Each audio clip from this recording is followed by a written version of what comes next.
I-V-M. I want to thank Intel for supporting our show. We're all loving working from home, but let's be honest, there are complications. For example, getting help from IT folks if your PC is down can be challenging because you can't just walk up to them anymore. Well, you'll be happy to hear that I have a solution for you, the Intel vPro platform. The platform comes packed with Intel Active Management technology that lets your IT teams remotely manage your systems and fix the problems without having to go to them. So it means more time getting your work done and less time spent on getting support. Visit intel.in/morewithvpro, that's VPRO, to discover how you can do more of what you want and less of what you don't. If you're listening on the IVM Podcast Android app, click the link that's visible to you now.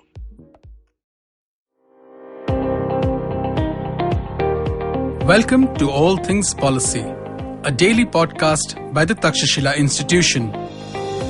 We are a bunch of policy nerds based in Bengaluru, and we like bringing fresh perspectives to Indian affairs and Indian perspectives to global affairs. So grab a cup of coffee, sit back, and join us for today's chat. Hello and welcome to All Things Policy. There has been a lot that's been happening on the China front, especially with regard to Hong Kong.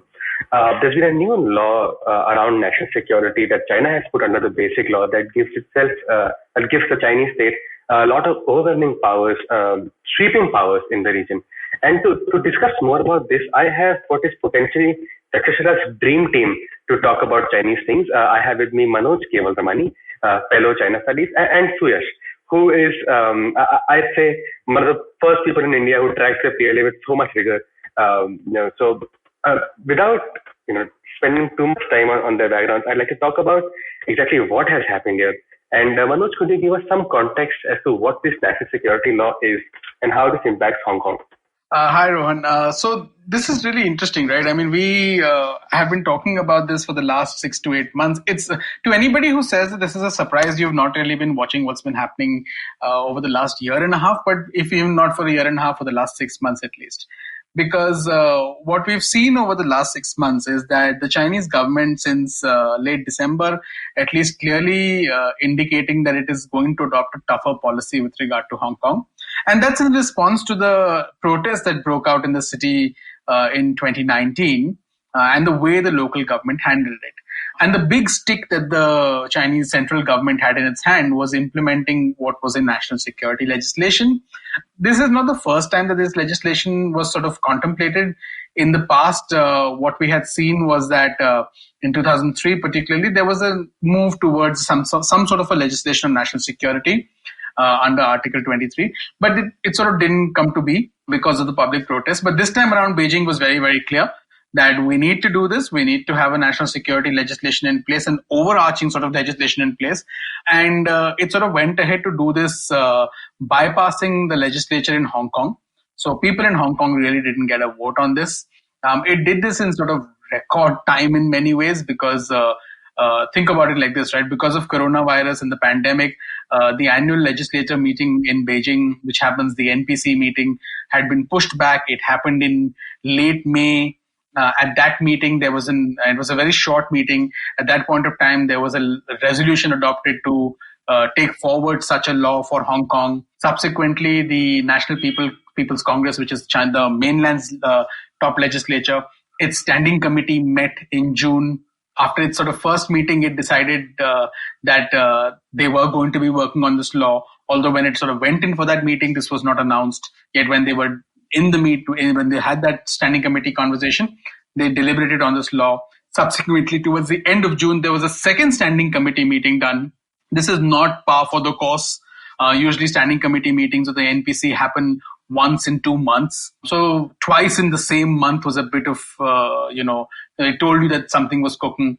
There was lots of talk about this national security law being cleared at the second meeting and being enacted extremely quickly, just in time for the July 1st anniversary of the handover of Hong Kong. If you recall, in 1997, Hong Kong returned to mainland rule on July 1st from Britain. So the idea was that they wanted to do this as soon as possible. The urgency tells you a little bit about Beijing's anxieties. And I think that's where sort of we can locate, that's sort of a bit of a background in terms of how things have evolved. Now, what happened as the NPCSC meeting ended was that they cleared this law. This legislation was then soon attached to the annex of the basic law, to the annex 3 of the basic law. The basic law is the mini constitution through which Hong Kong is governed. It is through the basic law that Hong Kong sort of enjoyed all these autonomies that it enjoyed from the mainland. And then soon after, the law sort of became public. What we do know is that the law has 66 different articles. It's sort of very, very detailed, yet in many ways very, very vague. So, for example, there are 4 categories of offenses which this law is essentially aimed at tackling. These are fairly broad. There's secession, subversion, terrorism, and collusion with foreign or external forces. Again, these are not necessarily well defined at all. And the way in which these are defined, a lot of things can come under this. So, for example, holding a certain kind of banner can come under this. Meeting certain kinds of people can come under this. So it's very, very vague, and it's purposefully vague so that you can create that sense of chilling effect across society, that people second guess whether what they are doing falls under the ambit of this law. The other sort of big thing is that under the law, essentially Beijing will oversee national security issues in Hong Kong. This was not the case before. There's a new office being set up called the Office for Safeguarding National Security. This office is immune from the law of Hong Kong. So therefore, it falls under Chinese mainland law, which is very different. And therefore, it implies that Beijing is essentially taking control over the judiciary and the judicial system in Hong Kong, at least in specific concerns of what it regards as national security threats. It may not impact contract law in Hong Kong, but many other things get impacted. The new law also allows for people who are suspected or detained under this particular legislation to be tried in mainland courts. Again, something, if you remember, the 2019 protests began with the threat of extradition to the mainland from Hong Kong. So this has basically nullified any of those efforts that were made to push back on the extradition legislation. Now, in this case, if somebody is detained under this vague ambit of national security, they can be taken to the mainland and tried. On July 1st, there were protests in Hong Kong, despite this law being enacted. And I think about 300 people were detained, and at least 10 of them, from what I understand, have been so far or will be charged under this national security law. This law sort of also allows Hong Kong authorities to strengthen, sort of quote unquote, strengthen supervision and regulation over schools, universities, social organizations, media, and the internet. And I know the internet is something that, Rohan, you will be very interested in. Again, massive chilling effect. You don't know what you're going to write, whether that's going to land you in trouble. You don't know whether the kind of T-shirt that you wear, and if it says freedom for Hong Kong, will that land you in jail under this sort of thing? So that the sort of ambiguity of that nature sort of creates a chilling effect. And now if you're going to be sort of regulating schools, universities, social organizations, it sort of completely undermines the freedom of thought and expression that Hong Kong enjoyed. The other sort of interesting thing about this is that this is an Article 38, which is fascinating because it implies that the law is applicable. Its reach is not just within Hong Kong. Its reach is also beyond Hong Kong. So it applies to offenses which the law deems as offenses committed outside the territory of Hong Kong. So you could be in Singapore, you could be in India, you could be in Russia, you could be wherever in the world. But if you do something which the Chinese state sees as an offense under this law, then perhaps when they get their hands on you, you can be tried under this law. Although while you travel to Hong Kong, you may do nothing. You may be absolutely benign, just go out for a cup of coffee for a day, but you could be caught for the actions that you sort of carried out 6 months earlier, 3 months earlier, somewhere else in the world. That's the other thing, right? This is a massive overreach in that sense. Also, there's a National Security Committee that's been created under the law, which met this week, and it came out with implementation guidelines. So all in all, what's essentially happened is that Beijing's grip on Hong Kong has tightened. It's tightened systematically. Beijing anyway had sort of command over the executive in Hong Kong and the legislature in Hong Kong, given that the chief executive is somebody who gets elected in a system which Beijing essentially dominates. And Carrie Lam was as pliant a chief executive as one could have imagined. The legislature in Hong Kong is skewed in such a way that you could never see free and fair elections that could lead to a majority for sort of forces which are not aligned towards Beijing. And the last bit was the judiciary. So with this legislation, you've changed the judiciary in many which ways, because at least pertaining to national security issues, the chief executive can pick and choose judges when required. And also, in certain kinds of cases, like I've already mentioned, people can be tried in the mainland. So there's a whole sweeping change that's taken place in Hong Kong with this particular legislation. Yeah, thanks for that, Manoj, because it's extremely important to understand how, let's say, vague this law is. And from what I can see, it's by design, right? Beijing has systematically wanted to make sure that this law is actually sweeping in nature, and the way it's being passed also tells us that there isn't a lot of scope for negotiation.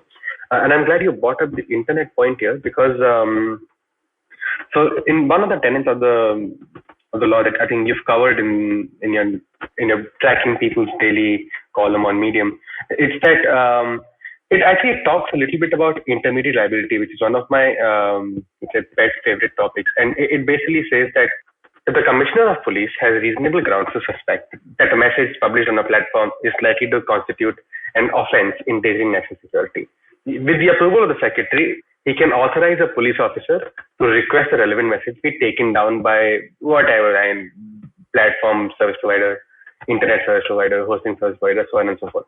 It's basically saying that if people have, posted stuff on the internet that the Chinese officials have grounds to believe is endangering national security, they can ask for that to be taken down. And also, they can apply for a warrant to sort of ask the service provider to provide the identification record or decryption assistant as the case requires. So the basic idea is that it is not okay for people to post stuff on the internet regarding Hong Kong, because there's every chance that China will find out about this and then action will be taken. Is my reading of this correct? Because it seems fairly sweeping. Yeah, no, you're reading it correctly. I mean, yesterday when the National Security Committee met for its first meeting, they came out with a bunch of implementation guidelines. And so firstly, yes, you're correct. Their objective is to be in many ways vague in terms of the broad issues, because that creates uncertainty, and uncertainty will mean that people will be far more cautious in what they do. And that's what the chilling effect is all about. In terms of the specific things with regard to, say, the digital ecosystem in Hong Kong, I mean, to me, we need to see how this develops, but it tells you that based on the implementation rules that they put out yesterday, it tells you that this is going to fundamentally change. Increasingly, the government will be asking service providers, platforms to become far more intrusive, to stop certain kinds of messaging, to also even target individuals. They will be issuing far more requests to some of these platforms. And you're already seeing, right, guys like Facebook, WhatsApp, LinkedIn, Google, all at the moment saying that we are pausing our operations and we're not pausing operations per se, but we're not accepting any more requests from government in Hong Kong. So we want to sort of be very careful before we have a sense of what the law entails. To the extent that even ByteDance, which is the owner of TikTok, is saying that TikTok's operations in Hong Kong are being seized because they are sort of concerned about the ambiguities about this law. Wow, that is something else. Exactly. So this is a Chinese mainland company which is saying that they are unclear about it.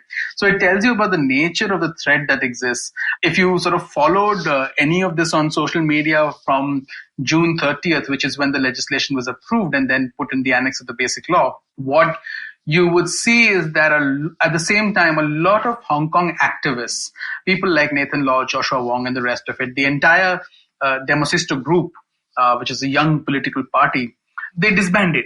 A lot of people deleted their old posts and they sort of tried to scrub themselves clean of the internet, because one of the fears was that you don't know if this will apply retrospectively. So you may no longer do anything, but if you've done something. And given the report that you and I had sort of done a couple of months ago, in which talked about how narrative contestation happened online, how mobilization happened online, there's a massive sort of thread that lies on the heads of people who've engaged in some of these activities and I think that's the sort of challenge, right? From an internet ecosystem point of view, digital ecosystem point of view, Hong Kong will fundamentally change. From a freedom of thought and speech point of view, Hong Kong will fundamentally change. And that's reflecting in these early days. Manoj, but I want to come in here and ask both of you a question. In case, for example, you've said that some of the activists in Hong Kong right now, they have deleted their older tweets. Going forward, if there is a university student who is not a Chinese citizen or who is not based out of Hong Kong, and he's an American citizen, for instance, and he has a history of some instigating tweets, then would he also be culpable under this? Or is it only applicable to Hong Kong citizens and Chinese citizens? That's a good question. And that's where I was talking about Article 38 of the law. Article 38 of the law says that this law shall apply to offenses under this law committed against Hong Kong Special Administrative Region from outside the region by a person who is not a permanent resident of the region. So this essentially means that you don't need to be a Hong Kong ID holder or a permanent resident in Hong Kong. You can be an American citizen, you can be a Canadian citizen, you can be whoever. And if you've even done something which is while you were outside Hong Kong, which violates what under this law is seen as an offense, then you can then be charged under this law. Now, what that charge would mean is obviously if you're sitting in, say, the United States or the United Kingdom, there's very little that can be done. But if you're charged, it obviously means that you will never be really traveling to Hong Kong. It could also be the case that they have tracked you and subsequently when you travel to Hong Kong, they may detain you. And then the process would be what the sort of judicial process is outlined within the law, which is that you might be sort of tried in Hong Kong or maybe sent to the mainland. So it will apply to foreigners. It's clearly saying that it will apply to some foreigners because it's saying that these offenses can be committed by a person who is not a permanent resident of the region of Hong Kong. So clearly it applies to foreigners and foreigners who may not even necessarily be in Hong Kong at that point of time. So let me simplify it. It will also apply to you, me and Rohan. So if, for instance, if we tweet something related to Hong Kong, which is instigative, it is a caution, and if we come under this law, then traveling to Hong Kong will be a problem in the future. That is indeed. And that's the thing, right? It's ambiguous because you don't know whatever you've said and whatever you've tweeted can be treated as an offense under the law. But yes, let's assume that you've done something which is egregious, which the authorities in Hong Kong and China found absolutely troubling. Then it's quite likely that if you travel to Hong Kong, you may be detained, questioned, or whatever. They could even charge you while you are not in Hong Kong. So while you're still in India, they may charge you. But then in that case, that you're not really going there. So it could be in any one of those cases. But it's just that this is, it tells you a little bit about the sweeping nature of the legislation, that it can sort of impact even not just foreigners, but foreigners outside Hong Kong. Manoj and Rohan, how will this affect the economy? Because already few countries are saying a lot. European Union has raised this issue. Australia is raising this issue. UK has raised this issue. Of course, America has raised this issue. And we're talking about Hong Kong. So how will this impact the economy, Hong Kong's economy in the future and its ties with world economy? I think the broad argument here is that it's about time that the US, Australia, and most of the Western world, most of the world for that matter, starts treating Hong Kong like a Chinese city, because that seems to be what Beijing wants or is trying to accomplish. So that's my reading of it. And also at the same time, yes, you can say that Hong Kong has had a historically, let's say, exemptional past as compared to the rest of the mainland, but slowly but steadily we're moving towards a world where the one country, two systems framework will cease to apply. And this is something I want to ask Manoj as well about how Beijing is responding to all of this. But I have a feeling that as far as the economy is concerned, it's going to be treated to the same set of rules that the rest of China is, without exemptions. And that might be a process, but we'll get there if this trend continues. So my view on this is that, look, firstly, let me just go to how others have responded in the world. Everybody has expressed concern, and that's, all well and good. But at the end of the day, if you really need policies to change, you need to do more than rhetoric. And at the moment, I think the only party which has taken steps which are beyond rhetoric is the United States of America. The European Union statement after the passing of the law was also quite strange, because it expressed so much concern and grave concern, yet it said that we will continue dialogue with China about this thing. That's really not a threat, Again, but this is an evolving situation, so we'll have to see whether the European Union would really want to put its muscle behind its words. At the moment, it doesn't look like it. From what I understand, the recent meeting of EU member states, Sweden was the only country which had talked about imposing some sort of costs on China. And none of the other major players. It doesn't look like Germany. There's a deep political divide in Germany about how to progress with regard to China broadly and specifically with regard to Hong Kong.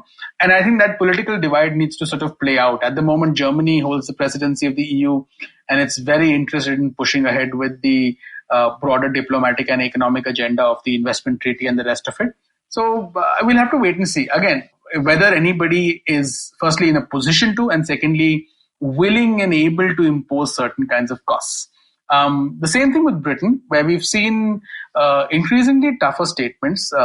What we can see is that over the last 3, 4, 5 months, Britain's view on China views in Britain on China have hardened quite significantly.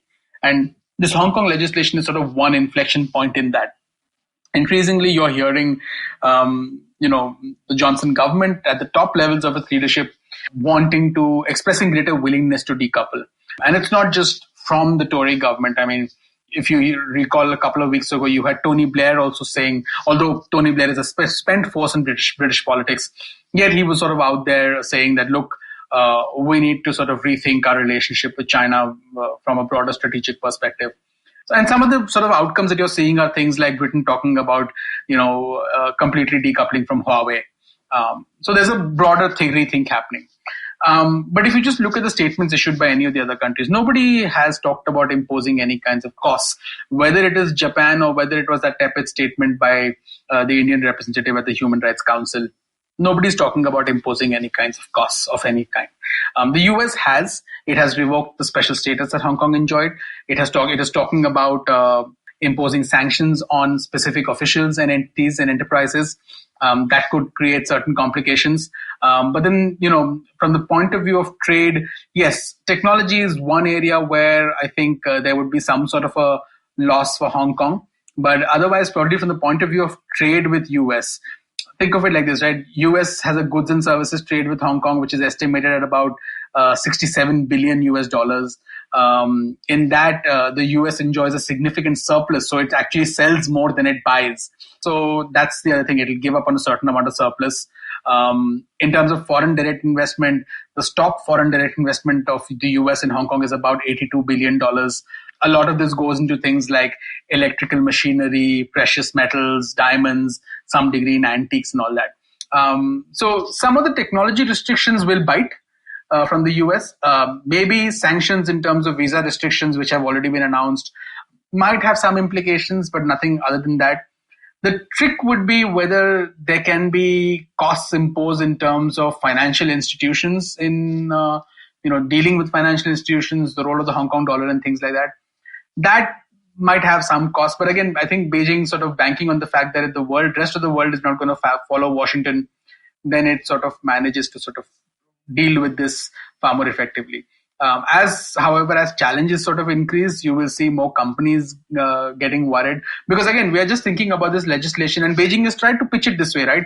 That this is about a small number of cases, a small number of people. And in fact, this is required to maintain broader economic stability. Because just look at what happened last year. There was so much disruption. Hong Kong is in recession.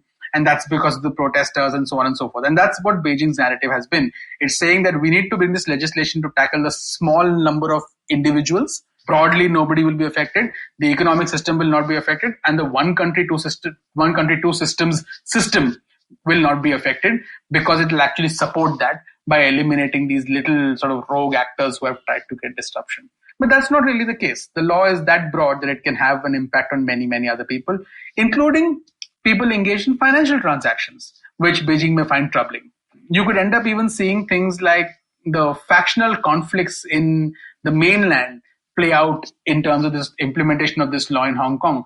Because let's remember, there are a lot of mainland political actors route money through Hong Kong. The report after report will tell you about sweetheart deals using Hong Kong's financial connectivity to the wider world. That will change. So you will see lots more turmoil in many, many different ways. But I'm not entirely certain about anybody imposing any serious costs externally, or what the nature of those costs would be. Because at the moment, what we've heard from people around the world and states around the world, nobody is really talking about imposing any significant costs. Yeah, but will the economy suffer? Of course, it will suffer, because as you structurally change, your digital ecosystem changes, censorship, tracking changes, increasingly talent. Hong Kong is a sort of magnet. Hong Kong has been a magnet for immigrants, high-skilled immigrants. Will people want to go there? Will there be new investments there? For example, China is not necessarily, the mainland is not necessarily that attractive for a large number of immigrants, high-skilled immigrants. It's evolved, it's become increasingly more attractive, but as it becomes more restrictive, that changes. Will Hong Kong be attractive as it was? Unlikely. University education will also have an impact. Exactly. Yes. All of those ways, right? Yes. In all of those ways. So from the entire soft infrastructure of talent, education, digital ecosystem, all that gets impacted. Will that reduce Hong Kong's economic competitiveness? Perhaps. And highly likely that it will. Already you're seeing places like Singapore and Tokyo talking about attracting high-skilled talent in the financial sector to emerge as Asia's next sort of financial hub. Because these states are seeing opportunities. How they go about this, how this plays out, we'll have to sort of observe. But these are all sort of possibilities going forward. So Yash, what exactly has been the response of the PLA to this law and also to the reaction of Hong Kong? Yes. So one thing that has happened under Xi's regime is China is becoming more and more security state. And we have to compliment that, not compliment it becoming a security state, but they've done in case of Hong Kong very smartly, because I was reading few of the articles, exposes by Reuters and New York Times. So we have to go a little bit back last year so there is something called as Hong Kong garrison where PLA is posted, and they're generally not allowed to come out of Hong Kong garrison, only in case of special or certain demanded occasions. Generally, the protests and all are handled by security forces, Hong Kong security forces. Over the last year, there have been multiple exposes that a lot of security forces have been pitched in through PAP in China. So the amount or the size of Hong Kong security forces has beefed up over last 6 to 8 months. This was a Reuters and New York Times expose. Also, when the law was initiated and then it was when passed, PLA chief gave a statement in PLA Daily claiming that we absolutely stand by what our government CCP is doing, and they started issuing deterrence messages against the protests, which they were also doing in the last year, but the frequency of messages have increased. For example, more and more reports are coming out about being martial arts trained. Drills are happening in case of in city, or there have been display of some activities done by PLA on port side. So these are all some deterrence messaging indicating to the protesters that you better stop. Otherwise, PLA could perhaps come into action. But yes, nothing beyond that. These are the few things that PLA has done. But the important part is beefing up of security that happened last year when some of the members of PAP were included into this Hong Kong security force as per the Reuters and New York Times security exposes. And they are now in the security. So the Hong Kong security force has beefed up now. So Manoj, what does this say about one country, two systems? Because China is sitting on so many tinder boxes on its periphery. Yeah, I mean, I think essentially what Beijing is saying is that effectively one country, two systems is no longer the way it used to be. To me, the bigger message, how they deal with Hong Kong going forward, always this one country, two systems has always been about as much as about Hong Kong as it has been about Taiwan. To me, the bigger message that Beijing is sending with this is that, look, given current environment and given current scenarios, we believe that this is no longer going to work. And therefore, essentially, like I said, Beijing always controlled the politics of Hong Kong. Beijing controlled, the legislature, the executive, the legislature, and now effectively even the judiciary to a large extent. So that sense of the autonomy in the basic law and the fundamental idea of one country, two systems has been eroded. What this means for Hong Kong, like I said, we'll find out over the months and the years to come. But what it means for Taiwan is very clearly that there is no route for any peaceful reunification. So when Li Keqiang in his government work report this year didn't mention peaceful before reunification, perhaps the passage of this law and what's evolving right now tells you that that prospect is completely sort of done for. You're not going to see that, because this model of one country, two systems, if Beijing even calls it that anymore, is not going to really be palatable to even the sort of pro-Chinese or leaning towards Beijing sort of folks in Taiwan. And I think you're seeing that increasingly. Polling in Taiwan is telling you that people identify themselves more as Taiwanese as opposed to sort of mixed Chinese and Taiwanese. So I think that's sort of changing. And I think that's the sort of largest strategic loss that Beijing will have. Apart from, of course, this becoming an ideological competition now with the West, provided, the West actually works as it did in the past, which at the moment, like I said, with the way Europe is moving, it seems unlikely. All right. Thank you so much, guys. And we'll see you on the next time when we talk about China. Thanks. If you liked our show, don't forget to check out other interesting podcasts on the IVM network. You can tune into them on the IVM Podcast app, ivmpodcast.com, or wherever you listen to your podcasts. You can also follow IVM on social media. The handle is @IVM Podcasts on Twitter, Facebook, and Instagram. And hey, if you'd like to dive into Takshashila's research on technology, strategy, and economic affairs, check us out at our Twitter handle @TakshashilaINST or our website takshashila.org.in.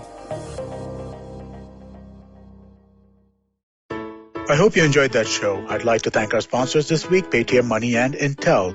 So, been a really exciting week on the network this week. We've had some really cool stuff. My old friend Vivek Lad was on Storytellers and Storysellers. Definitely do check that out. On Cyrus Said, we had Ashwin Sanghi on Thursday's episode, and Cyrus and myself did a cock and bull, just the two of us. That was fun as well on Monday. Do check that out. Masaba was on Advertising is Dead, which was another really, really strong episode from Varun.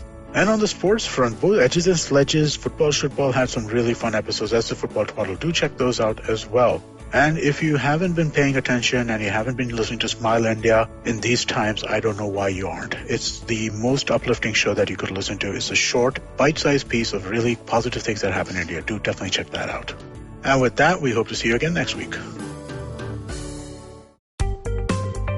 Hi, my name is Anupam Gupta. I'm B50 on Twitter. I am the host of Paisa Vaisa, the show that talks money. On my show, I speak to experts from every field of money and finance, from stock markets, equities, debt funds, credit cards, life insurance, every possible area of money and finance that you can think of. We even did an episode on cryptocurrency. I've got fantastic guests from mutual funds to personal finance experts everywhere. Robo-advisory, startups, just name it, we've got it. At Paisa Vaisa, we help you make smart decisions about money. You work hard for money. Now make your money work hard for you. New episodes out every Monday, and you can listen to my show on the IVM Podcast app or any other podcasting app that you have.